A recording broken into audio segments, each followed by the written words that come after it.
एक और जो बहुत बड़ी कैजुअलिटी हुई है इस सारे वाक़ये से वेनेज़ुएला के, वो है कि ये जितनी वैल्यूज़ हैं ना, डेमोक्रेसी और ह्यूमन राइट्स और ये भी सब अब वो इसलिए ख़त्म हुई हैं कि आप यूरोप का रिएक्शन देखिए। सिवाय फ्रांस के, बाकी सब के सब बिल्कुल एक किस्म की खामोशी सी तानी हुए हैं कि जी वी आर एस्टैब्लिशिंग फैक्ट्स और ये वो।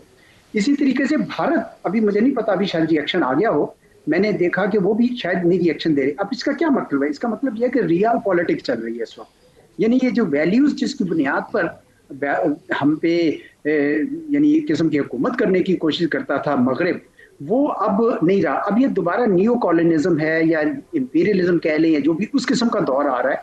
और ये सिर्फ मगरब वाले नहीं करेंगे, क्योंकि उन्होंने तो अपना एरियाज बांट लिए हैं ना। उन्होंने कहा जी वेस्टर्न हेमिस्फीयर हमारा है, इधर शी का एरिया है, यानी चीन का एरिया है जो ईस्ट एशिया है, साउथ ईस्ट एशिया, और यूरोप जो है वो खुद रशिया से निबड़े।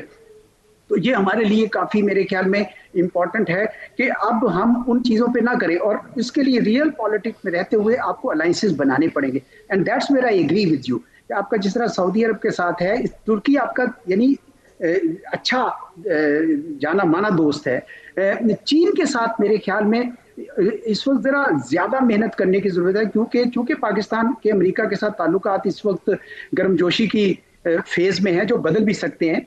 तो चीन को अलबत्ता कोई इस बात का नहीं हुआ। मुझे बड़ी खुशी हुई है कि हमारे डिप्टी प्राइम मिनिस्टर साहब चीन गए हैं और बड़ा अच्छा दौरा हुआ है, और ये पूरा साल वो 75 ईयर्स की डिप्लोमेटिक रिलेशंस को मनाने में गुजरेगा।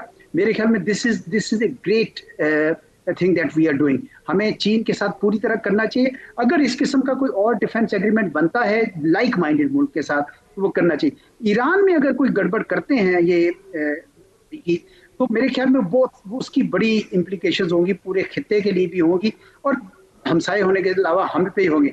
कुछ इस वक्त जरूरत इस बात की है मालिक साहब, मुझे उम्मीद है कि शायद कर रहे होंगे, हमें वॉर गेमिंग करनी होगी, मुख्तलिफ सिनेरियो स्केच करने होंगे, जो हमारे पॉलिसी मेकर्स हैं वहां पे बैठ के या थिंक टैंक्स की मदद लें और वॉर गेमिंग करें कि अगर ये हो तो क्या होगा, अगर ये हो तो क्या होगा। और भारत के रवैये पे भी बड़ा इस वक्त हमें गौर करना चाहिए, देखना चाहिए, क्योंकि जो सबक इस वक्त चीन और रूस इससे ले रहे हैं वो भारत भी तो ले रहा होगा ना, उनको भी कुछ आइडियाज आ रहे होंगे।